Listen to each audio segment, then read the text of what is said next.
Hey, I'm going to do the daily physics problem number 8 for Oliver's class.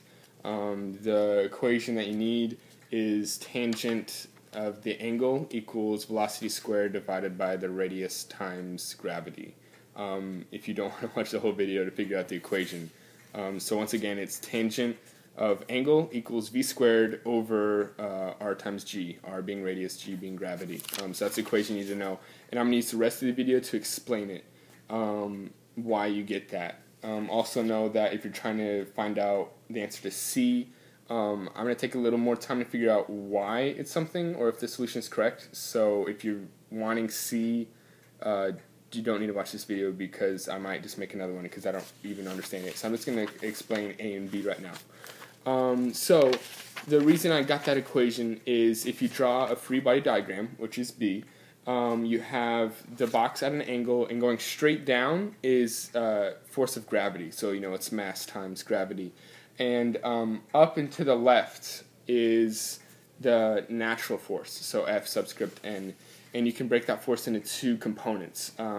Going to the left is Fn times sine of angle, and then the component going straight up and down is Fn cosine of the angle. Okay, so that's your free body diagram. Remember, you don't do the components in the free body diagram. All you need is the natural force and the gravitational force in the free body diagram. Don't draw the components.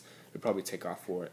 Now, going to the equation, how I got tangent of angle equals v squared over rg. I might explain that if you want to know why. Let's start out with the vertical components. The vertical components would be negative mg plus the natural force times the cosine of angle equals 0.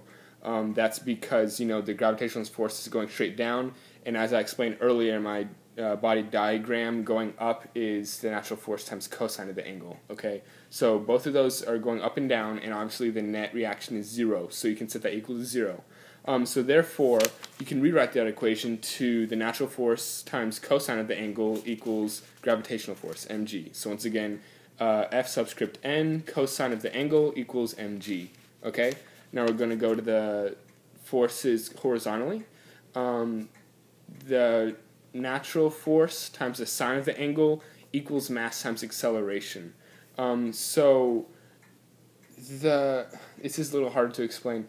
The natural force is pushing one way. It's pushing to the left. And the acceleration of the velocity wants to push to the right. So you have the natural force making it want to slide down, and you have the centrifugal force wanting to push it to the right and slide up the ramp. So those two equal each other because they're pushing in opposite directions. So you can rewrite that equation to natural force of sine angle equals mass times velocity squared over the radius. Basically what I did was the mass times acceleration is the same thing as saying the mass times velocity squared over r. Just the velocity squared. So mass v squared over r. So once again, the net x direction is natural force times sine of the angle equals mv squared over r. Okay? The next step would be to divide. You take the equation for the net x, and you divide it by the net y. So therefore, you have natural force times the sine of the angle over natural force of cosine of the angle on the left side equals mv squared over r over force of gravity, so mg. Okay? That simplifies to sine of the angle over cosine of the angle because the natural force is on the denominator and numerator, so you can cancel that out.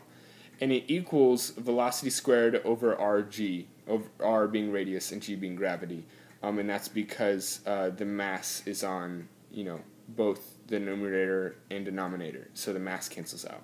And that simplifies one more step to saying tangent of the angle equals velocity squared over rg. And so that's how you got that equation I told you at the beginning of the video.